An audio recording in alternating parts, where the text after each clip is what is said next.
आज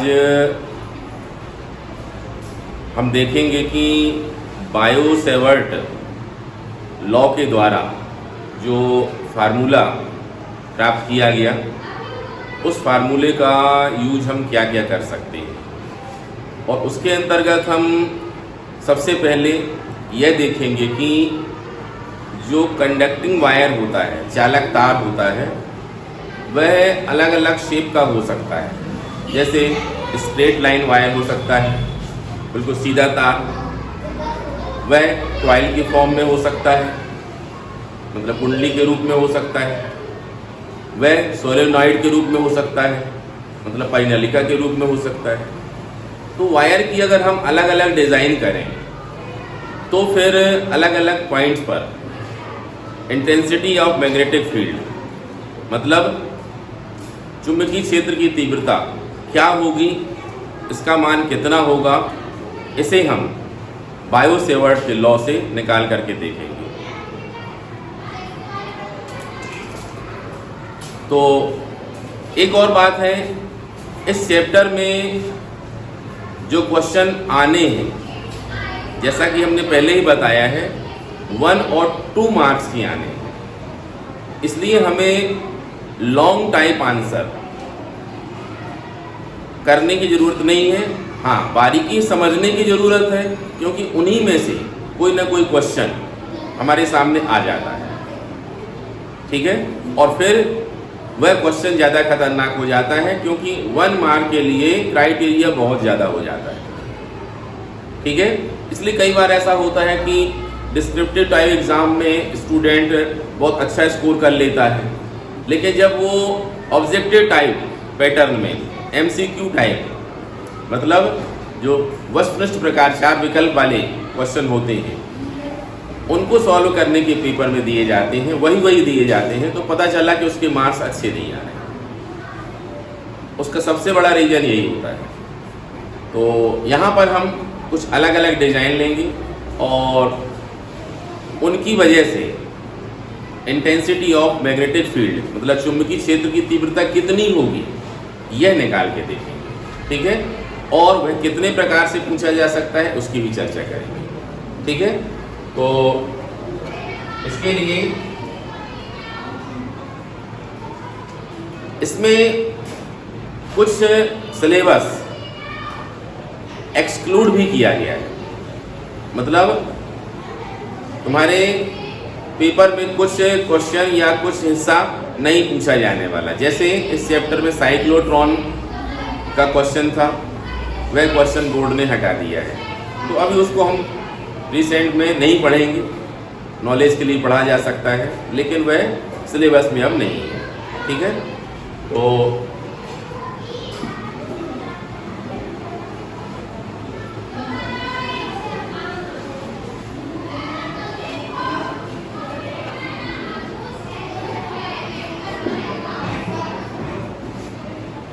ये देखिए, सबसे पहले हम लेते हैं स्ट्रेट लाइन वायर।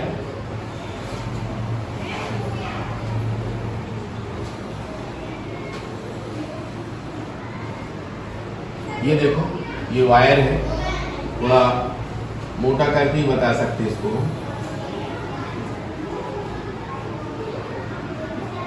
ठीक है।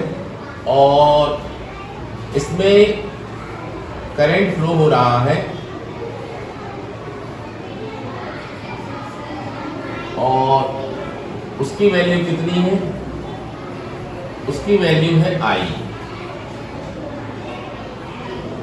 कितनी है, उसकी वैल्यू कितनी है बोलो, I। समझ रहे हैं। और इसमें ये स्मॉल पार्ट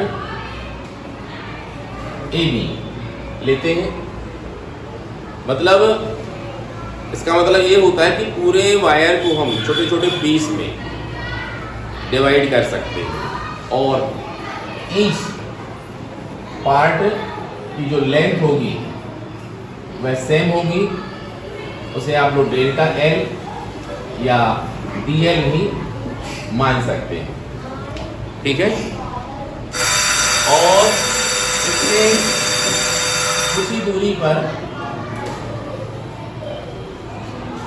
एक पॉइंट P है। कौन सा पॉइंट है? P है। वायर के साथ इसका एंगल कितना है? थीटा है। इसकी डिस्टेंस कितनी है? r है। और इस डिस्टेंस को भी हम कुछ ले सकते हैं, ठीक है। इस पॉइंट P पर इंटेंसिटी ऑफ मैग्नेटिक फील्ड, चुंबकीय क्षेत्र की तीव्रता कितनी होगी? अब ये डेरिवेशन नहीं निकालना पड़ेगा, क्योंकि डेरिवेशन का मतलब क्या है? Descriptive type question. वह कितने मार्क्स का होगा? 4 या 5 मार्क्स का। लेकिन इसमें पूछा जाएगा 1 या 2 का, तो उसका फार्मूला क्या होगा? वह फार्मूला हमें जानना जरूरी है। तो इंटेंसिटी ऑफ मैग्नेटिक फील्ड को किससे डिनोट करते आए हैं? B से डिनोट करते आए हैं, ठीक है। तो B is equal to mu not upon 4 pi 2I upon R। ये डिराइव नहीं किया मैंने, लेकिन इतना हमें पता होना चाहिए कि इसका सोर्स क्या है। मतलब ये फार्मूला डिराइव कहाँ से किया गया? वह बायो-सेवर्ट लॉ से किया गया। बायो-सेवर्ट लॉ के लिए फार्मूला आप लोगों ने पढ़ा है, म्यू नॉट अपॉन 4 पाई और I dl sine theta upon कितना बोलो? r स्क्वायर और टेस्ला, ठीक है। ये सबको याद ही होगा और पढ़ा है। इस फार्मूले की मदद से इसमें देखिए म्यू नॉट अपॉन 4 पाई तो चल रहा है, हमें क्या करना पड़ता है? साइन थीटा dl का समेशन और ये सभी इनकी वैल्यूज वायर के हिसाब से फाइंड करनी पड़ती है।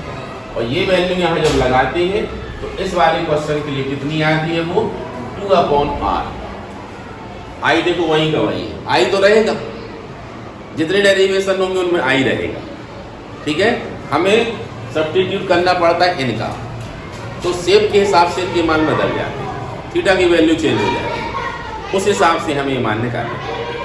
अब हमें ये फार्मूला पता होना चाहिए, ये याद होना चाहिए कि अगर क्वेश्चन आया स्ट्रेट लाइन वायर है और उसमें I करंट फ्लो हो रहा है, ठीक है, तो R डिस्टेंस पर कोई पॉइंट P है अगर, तो उस पॉइंट P पर इंटेंसिटी ऑफ मैग्नेटिक फील्ड कितनी होगी?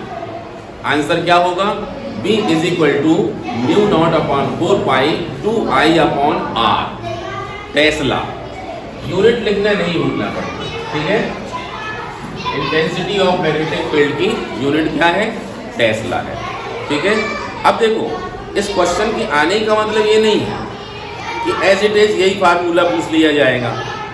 इसमें सिंपल 2 मार्क्स में अगर एक छोटा सा न्यूमेरिकल बना दिया जाए, देखो अगर हम न्यूमेरिकल बनाएं तो बता दिया गया कि I की जो वैल्यू है, सपोज कर लो कह दिया 2 एम्पियर करंट फ्लो हो रहा है, क्वेश्चन में दे दिया गया, ठीक है।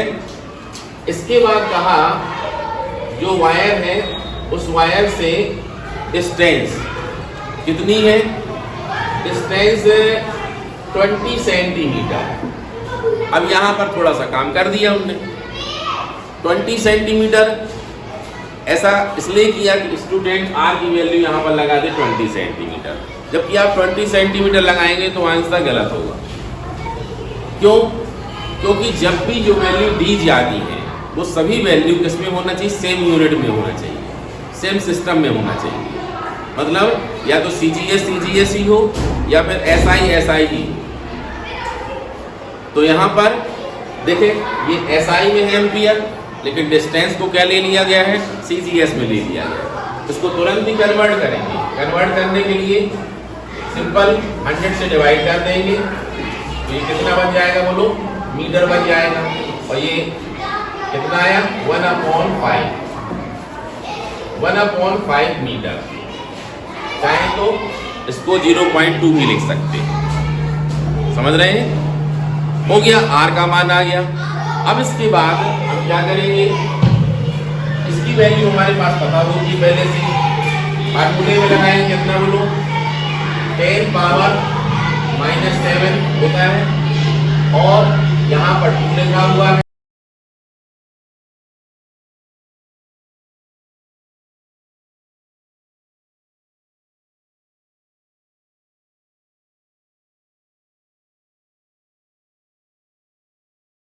इसको सॉल्व कर लेंगे और इसके बाद जो बी का मान आएगा उसमें टेस्ला आ जाएगा। ठीक है।